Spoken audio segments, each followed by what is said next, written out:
Today's Jerusalem's Gay Pride Parade. There's been some controversy over this parade, so I want to share with you my perspective. Loving someone should never mean a life of fear or terror. For too long, the LGBT community around the world has faced violence and intimidation. Weeks ago, dozens of members of the LGBT community were gunned down in Orlando by a terrorist with a fanatic ideology. We've all seen the horrific pictures of ISIS throwing gays off rooftops, and the Iranian regime hangs them from cranes in public squares. This is nothing short of insanity. Surrounding us are regimes who literally murder you for being gay. In Israel, the LGBT community marches with pride. My unwavering belief is that all people are created equal. This principle of equality is why 16-year-old Shira Banki marched in the parade last year, and it's why thousands of you are marching today. Shira was murdered by an extremist filled with hate, and this hatred has no place whatsoever in Israeli society. We will always fight against it. Sadly, some elements of our society are still not yet ready to accept the LGBT community. My solemn promise to you today is to continue fostering respect for all of Israel's citizens, without exception. Whether you're marching today or not, I ask you to stand in solidarity with our brothers and sisters in the LGBT community. We will not let hate drown out acceptance. Dignity, respect, acceptance. These are the values that will triumph.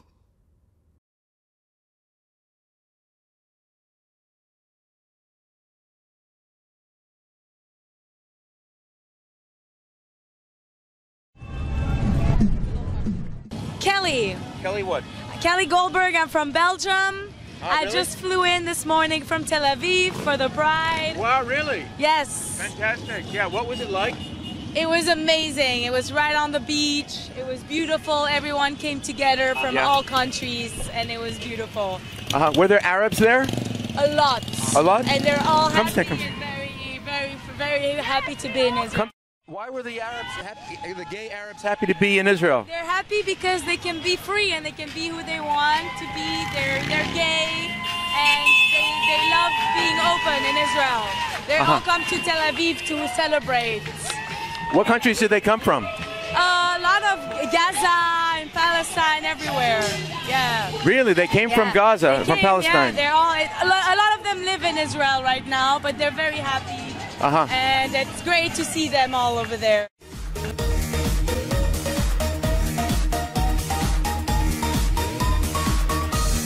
Do you wear a star like that to attract maybe other potential Jewish partners?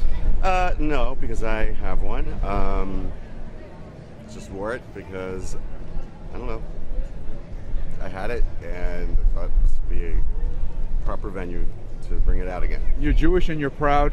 Yes.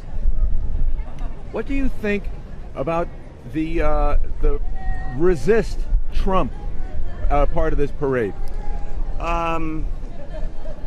This is not the parade that I thought I would be going to, because usually the parades are a lot of fun. This is awfully serious. The streets are empty this year, though there are a lot of people, but it's usually full of floats and sponsors that support LGBTQ community, and I think it's kind of missing. I understand the reason for all of this, agree or disagree, but I just think, in my opinion, the parade got hijacked this year. You got hijacked? Yes. By the far left? I don't know if it's far left, but I know it's Christopher Street West that decided this, and so this is what we got, and you know, good for the people who wanted it. So, but for people who are not supportive of all of Trump's policies, isn't it divisive? I think there is some divisiveness. I mean, you know, there's agreement and disagreement. I don't think everything is correct. I do think some things are correct, so I'm kind of down the middle on all of that. How about the idea of putting a hiatus on terrorist country immigration? Isn't that a good idea for the LGBT community? I think it's a good idea for the country. this was something, the list was approved under the Obama administration, and this current administration just took the same list and put it up there. And I don't think that if President Obama were in office today, there would be this resistance to that policy. So I think, or how about to other policies here? I mean, they're saying that there's a siege on LGBT people. I don't see it. I don't feel it. I have a lot of friends that have worked that are gay for Trump hotels. They've never had a problem. So, I don't know where that comes from. I haven't heard of any legislation or policies being made that would impede our progress as a group. So, you think it's kind of fake news, these allegations? I don't know if it's fake. Well, there's a patriot. I don't know if it's fake news. I just don't know where it comes from. So if you want to call it fake, I don't know the source of it. What would increased Muslim immigration mean for Jewish American LGBT? I think it would be a bad thing if these people are holding on to a culture that is, we've seen the videos, we know of the horrific treatment of gays in those countries. It's that I think is scary in itself. We've seen what happens in London and Paris, all over Europe, and slowly but surely,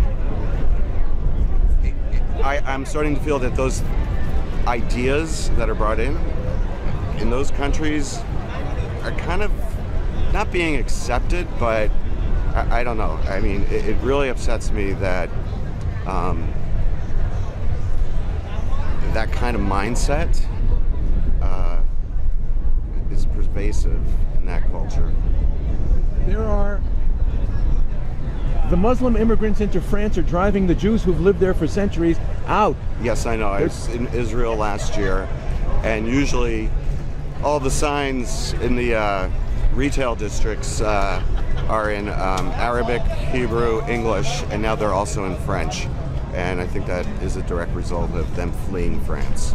The French Jews, liberals who allowed the Arabs to come in. Yes, that's something that I've noticed, that there's a lot of French translation in Tel Aviv and Jerusalem in particular.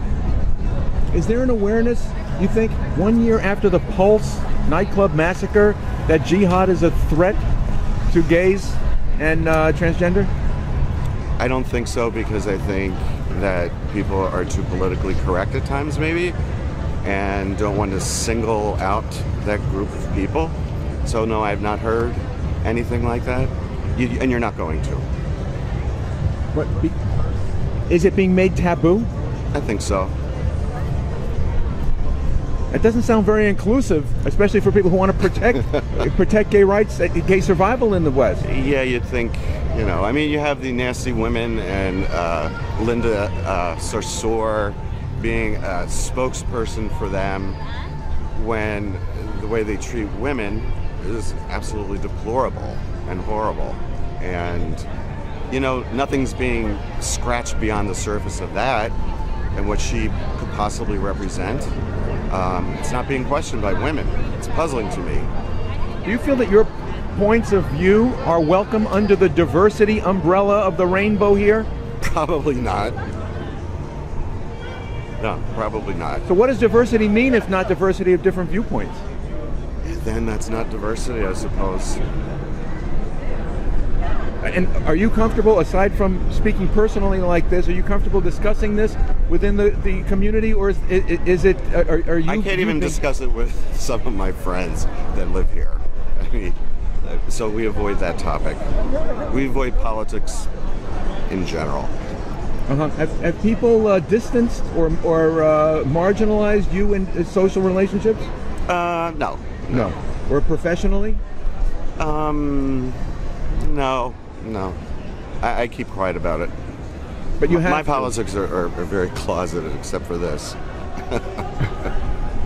So you mean everything here is out of the closet except conservative political perspectives? Oh yeah. I mean, I tend to be middle of the road about things and try to take into account other points of view and try to look at facts rather than some things I think are hysteria. And so I'm not an extremist. Do you want to see my sign? Yeah. I got some good reactions.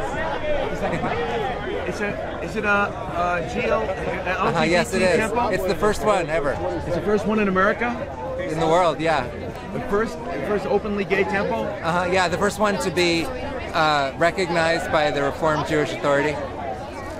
And why are you here today?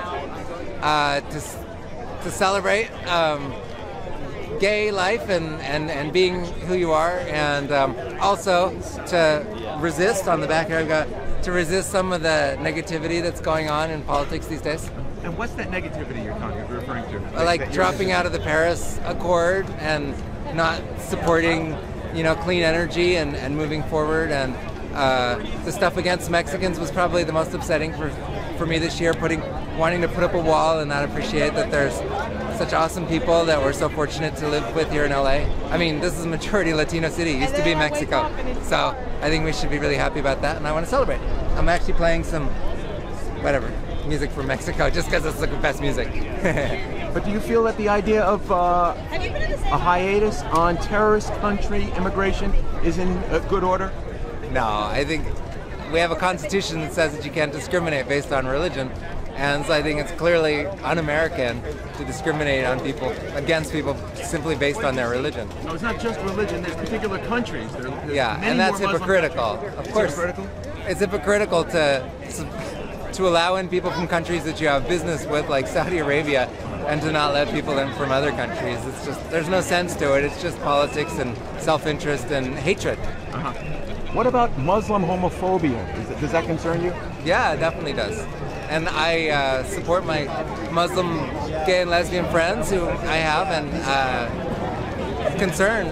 I'm concerned about religious extremism for all of us, because there's Orthodox Jews who are homophobic, and there's evangelical Christians who are homophobic, and there's definitely extremist Muslims who are homophobic, and I think I want to help us all celebrate all of us. In France, the Jews are being forced out because of the neighboring Muslims. They're not necessarily extremists. They're just taking out their hatred on the Jews. Yeah.